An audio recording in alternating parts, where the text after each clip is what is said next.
Good morning, all. Let us see the next examples based on the Fourier transform formulae.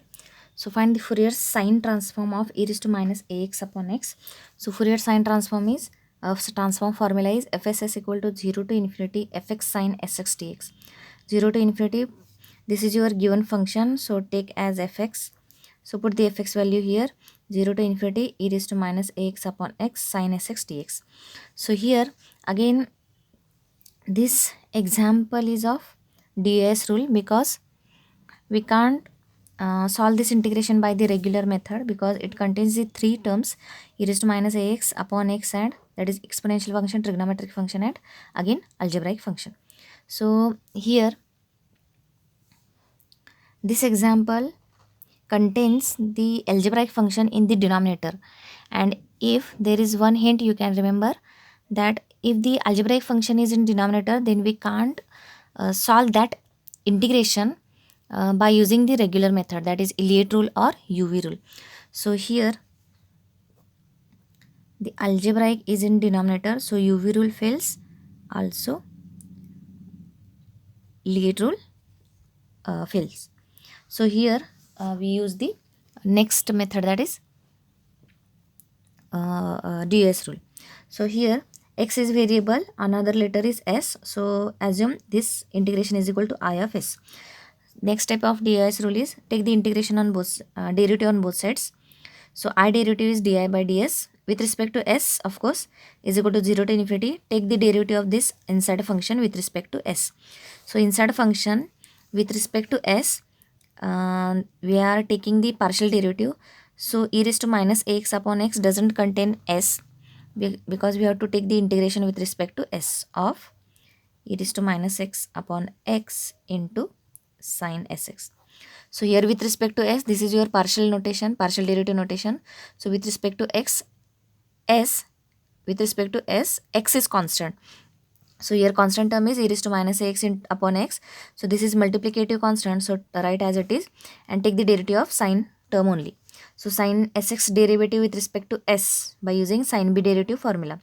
Sine b derivative is cos b into derivative of b. So sine sx derivative is cos sx into sx derivative with respect to s. We are taking the partial derivative with respect to s. So sx derivative with respect to s is x, because kx derivative is k, constant into variable derivative is constant. So here constant is x, in this constant is x and variable is s. So variable into constant, derivative is variable, that constant only, that is here x is constant. So sx derivative with respect to s is x.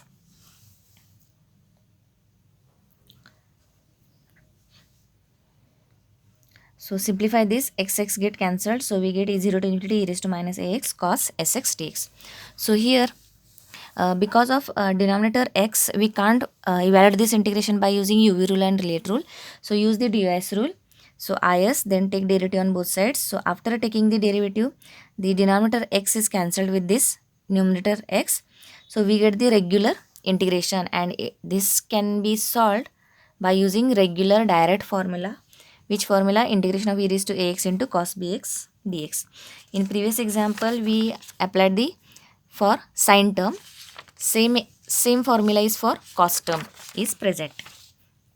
So e raised to ax into cos bx dx is integration is e raised to ax upon a square plus b square a cos bx plus b sin bx. Remember this formula. Apply this formula. So compare this integration with this. A value is minus a cos bx cos sx, that is b value is s. Put this a value and b value here. So e raised to ax, that is e raised to minus ax upon my a value is minus a. So minus a square is a square plus b square, that is s square. In bracket a value is minus a cos, b value is sx plus b value is s sin sx from 0 to infinity. Again these limits are for x because this integration is with respect to x. So put x equal to infinity and x equal to 0. So write 1 upon a square plus s square as it is. Put x equal to infinity here. So e raised to minus infinity is 0. But cos infinity and sin infinity are finite values. So finite value into 0 is 0. For lower limit, e raised to minus 0 is 1. Cos 0 is 1. Sin 0 is 0. So this is 0. Cos 0 is 1. That is minus a into 1. That is minus a. So this is your minus sign for lower limit minus sign. And in bracket, e raised to minus 0 is 1. 1 into minus a, that is minus a. So simplifying this, we get a upon a square plus a square. So this is your di by ds. So di by ds equal to a upon a square plus a square. So now the next step to evaluate this differential equation is variable separable form. So take this ds first on RHS. So di equal to a upon a square plus a square ds. Then if I equation is present, then you have to take with this di. So here I equation is absent. So it is also valid case, or it is the also with di. If present, then the form is we want here I equation or constant only. So here the constant is 1.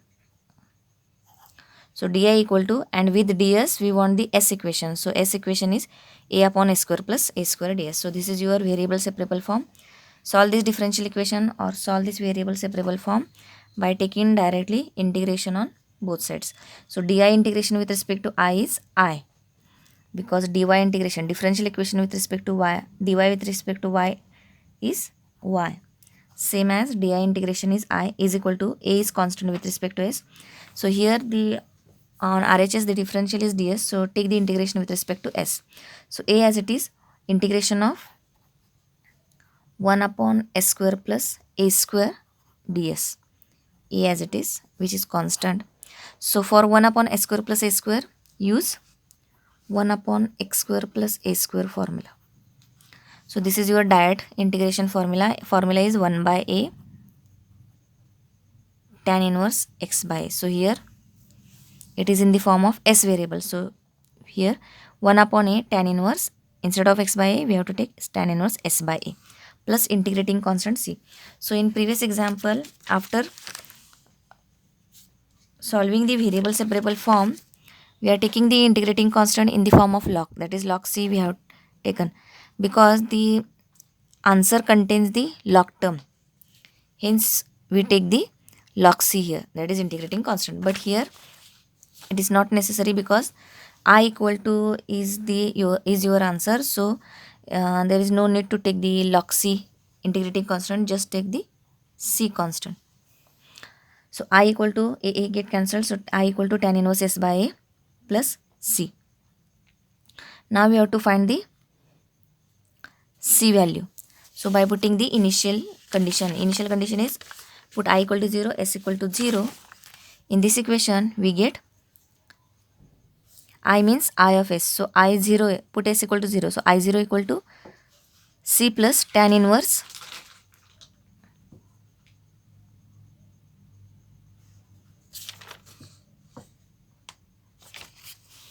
so here I means I of s equal to tan inverse s by a plus c. So put 0 here. So I 0 equal to tan inverse 0. So here put here s equal to 0 and I equal to 0. So here I 0 equal to tan inverse 0 is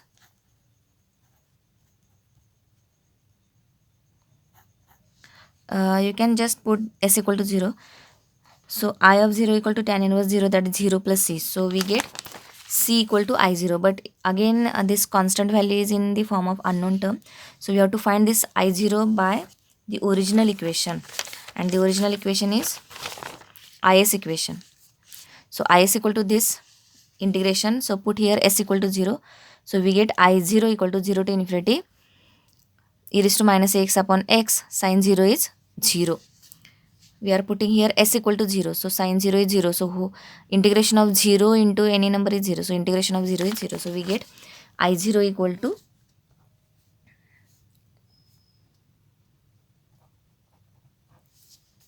I 0 equal to 0. That is I 0 means c value. So we get c equal to 0. So put this c value in this final equation. We get is equal to tan inverse s by a plus 0. That is is equal to tan inverse s by a, and is means your required Fourier sine transform. So here in this example we use the Fourier sine transform formula. Then you here Because of the algebraic function in the denominator, we use the DOS rule, because UV rule and Liet rule fails here. Then in DOS rule, after applying the DOS rule on the right side integration, for evaluating the right side integration, we use the direct formula, e raised to ax into cos bx dx. Then we get the variable separable form. After simplifying the variable separable form, to find the c, we use the initial condition, and then we get the final answer. So these are the some common steps are there to evaluate the given integration by using the DOS rule.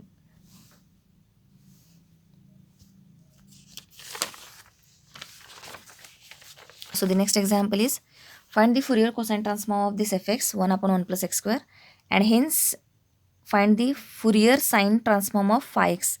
There is another function is given, two Fourier transform we have asked here. First is Fourier cosine and second is Fourier sine transform. But this Fourier sine transform we have asked in hence part. So this is the different case, because in hence part, this hence part is we can obtain within half page, that is no any lengthy calculation in that obtaining the hence part.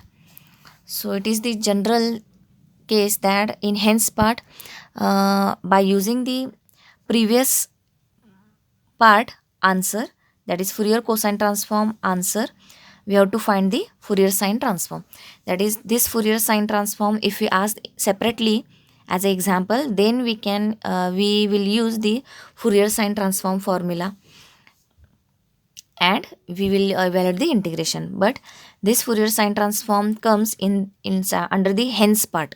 So for hence part, we have to use the Fourier cosine transform answer, that is the first half part answer. So let us see afterwards this hence part. So first find Fourier cosine transform. So cosine transform formula is fc is equal to 0 to infinity fx cos sx dx.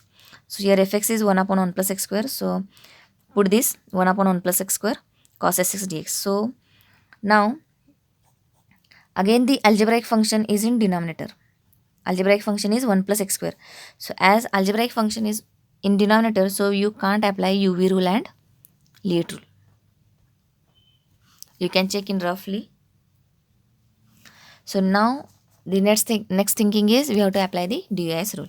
So assume I is equal to given integration, then take derivative on both sides. So I derivative is di by ds with respect to s. So 0 to infinity as it is. With respect to s, 1 upon 1 plus x square, which is constant term in the multiplication form, write as it is, and take the cos sx derivative with respect to s. So with respect to s, cos x derivatives, use cos b formula. So cos b derivative is minus sin b into derivative of b. So cos sx derivative is minus sin sx into sx derivative with respect to s is sx derivative with respect to x is s dx. So we get integration from 0 to infinity minus this minus sign, take with this minus x upon 1 plus x square sin sx dx. Now this example we have to remember, because this example is of double DOS rule. When we have to apply this double DOS rule, so here this is your important step. So here again, by applying DOS rule, before applying DOS rule, there are only two terms, algebraic function and trigonometric. But after applying the DOS rule, we get the another extra term, that is x. Generally in DOS rule, when we apply the DOS rule on that equation, integration equation, some terms are cancelled, and then after cancelling these terms, that integration you can solve by regular method, that is UV rule or Liet rule. But in this example, when we apply the DOS rule, there is an extra x term is come up after applying the DOS rule. So hence this again we can't solve by the After applying ds rule, the right side integration we can't solve by the uv rule and Lie rule, because it contains the extra terms, that is it contains the three terms. Before applying ds rule, it contains two terms. We applied ds rule, so it contains three terms, that is extra term this integration contains. Hence we have to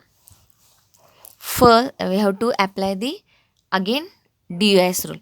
But before applying the next ds rule, we have to simplify first this.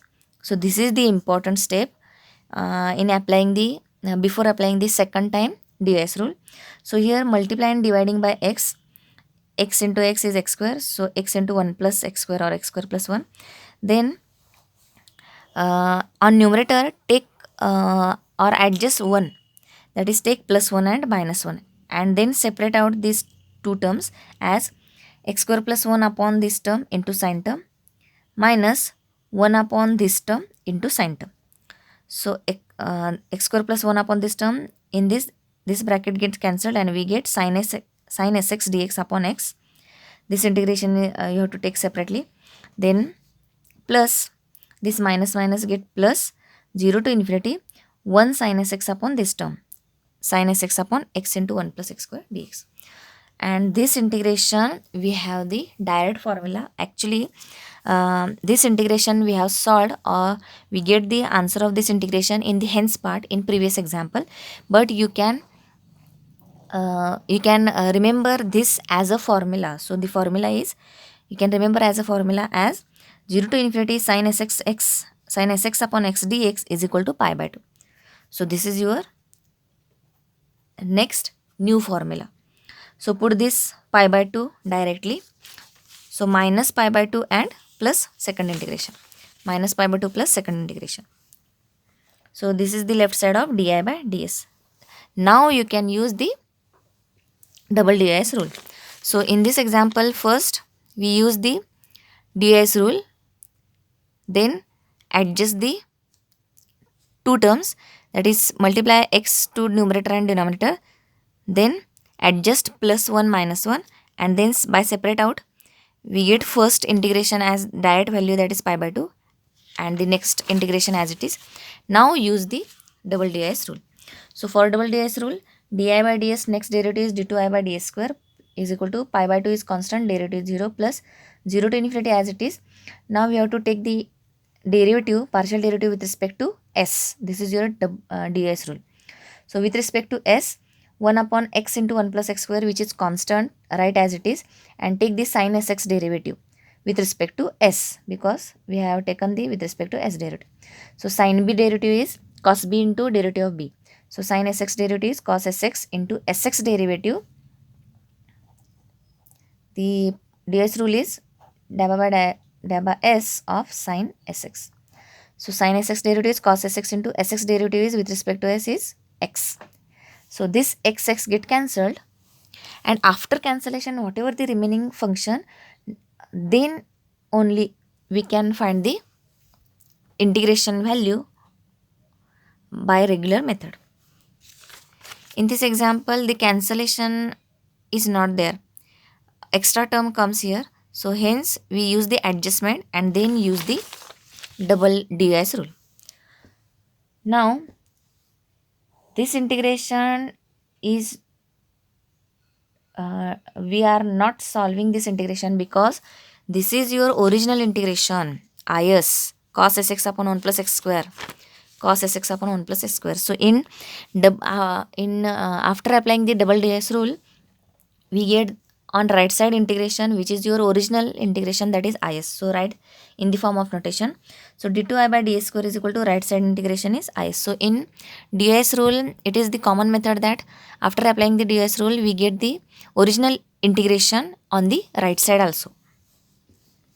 So d2i by ds square is equal to is, that is you can just write as I. So d2i by ds square, take this I on left side, minus I equal to 0. In one time applying ds rule, we get the variable separable form in previous example, but in this is your double ds rule example. So in this we have the second order derivative equation or differential equation. Now this is we can't convert into the variable separable form, but because variable separable form contains only first order equation, that is this equation. You can check di by ds type, that is first order equation. Then only we can convert into the variable separable form. But in double dis rule, we get the second order differential equation, so we have to use the another method, not the variable separable form. So here we have to use the linear differential equation method. So what is that method? Just remember that linear differential equation, because this is the one chapter, but no need to go in detail of this linear differential equation. Just remember the common rules for finding the answer of this differential equation. So this is your d2i by ds square, that is d notation. Convert into capital D notation, that is if there is a 2 then take d square, if there is a cube then take d cube. So this is your d square, then uh, and take I simultaneously common, I into d square upon d square is d square, capital D square, minus take I common, so here remains is minus 1 into I equal to 0. Now take this d equation separately, equal to 0. So d square minus 1 equal to 0. Simplify this or solve this equation. D square equal to 1, d equal to plus minus 1, and from this values of d we have to write the complementary function. Actually to solve the linear differential equation, the total solution is CF plus PI. To solve this differential equation, that is to find the value of I. So I equal to CF plus PI. This is the rule. CF means complementary function, PI means particular integral. Particular integral is obtained by RHS. As the RHS 0, then directly you can take PI equal to 0. So this is the again rule. If RHS 0, then take PI equal to 0. So just you have to find the CF, that is complementary function. And complementary function has separate rules, and these are the rules based on the d values. So here capital D values. So here we have to convert first this equation into capital D. This is your equation. Then take this d equation separately, equal to 0, and find the value of d. Then find the CF value. So CF is if d equal to plus minus a, that is real roots, then complementary function we have to take as c1 e raised to ax plus c2 e raised to minus ax. So here plus minus 1, that is a value is 1. So we have as this is the original formula, but this equation we are solving in the form of s variable. So instead of x we have to take s here. So c1 e raised to 1s plus c2 e raised to minus 1 into s, that is c1 e raised to s plus c2 e raised to minus s. Put this CF value in this final answer, because pi is 0 as RHS is 0. So we get is equal to c1 e raised to s plus c2 e raised to minus s. So here these examples are lengthy examples as compared to the previous two chapters, but this chapter contains very less examples as compared to the previous chapters. So hence this is again the simple chapter, Fourier transform.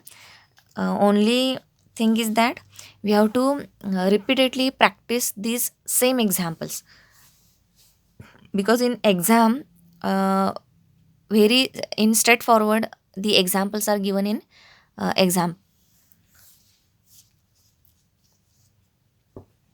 So no any example is difficult for this Fourier transform which is asked in exam.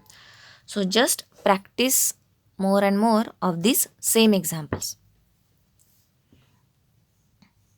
So here we get is, but this is contains the unknown constant, that is c1 and c2. This contains two constants because we are applied two times DOS rule. In one time DOS rule we get only one constant, then we find the one constant only. But in double DOS rule example we get the two constants, so we have to find these two constants. So here we want some equations. So this is your is equation, original equation. This is your equation number 1. Then di by ds, that is for one time applying DUS rule, we get this equation, that is equation number 2. We need this to find the C1 C2 constants. Then d2i by ds square equation, after simplifying this, if we need, then we can use this equation, or directly we can use this I is equal to final answer, that is C1 e raised to s plus C2 e raised to minus s. That is your third equation. So to find the constants, both the constants C1 and C2, so again put the initial value, that is s equal to 0. So I0 equal to, in third equation, so I0 equal to C1 e raised to 0 plus C2 e raised to minus 0. E raised to 0 is again 1, e raised to minus 0 is 1. So I0 is C1 plus C2. Now we have to find this unknown term I0. From which equation? The original equation is this. So put is here s equal to 0, we get I0. So I0 equal to 0 to infinity 1 upon 1 plus x square. Cos 0 is 1. So we get 0 to infinity 1 upon 1 plus x square dx. 0 to infinity 1 upon 1 plus x square dx. And this is your standard formula of tan inverse. So tan inverse x from 0 to infinity. Put the limits. Tan inverse infinity is pi by 2. Tan inverse 0 is 0. Tan inverse 0 is 0. So we get pi by 2. So which is the value of I0. So put here, we get C1 plus C2 equal to I0 value is pi by 2. So this is your C1 C2 equation. Next, as we have to find the two constants, we want the two equations in C1 C2. Then if we simultaneously solve these two equations in C1 C2, we get the two constants directly. So as this is the WS rule example, so in this proportion, the steps are doubled in this example. That is one time DS rule, that is we have to apply 2 times DS rule. Then to find the two constants, we have to find the two equations in C1 C2. Then we can find the constants, both the constants. So here put s equal to 0 here, we get this equation, and to find the I0, we use the first equation. We get C1 plus C2 equal to pi by 2. Then next, use this second equation. So di by ds equal to, put s equal to 0. So di by ds equal to, this I will explain afterwards. First take this di by ds. So use this second equation.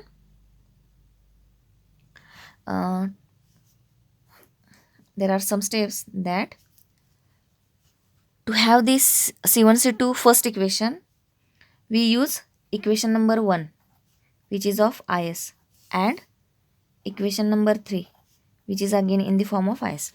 We use these two equations and we get C1 plus C2 equal to pi by 2. First equation in C1 C2. Then next is, again we want two equations, but as is equations are completed, we are used here. Now we can't use this first equation and third equation directly, that is is equation. Now we have to use the another equations to get the another C1 C2 equation.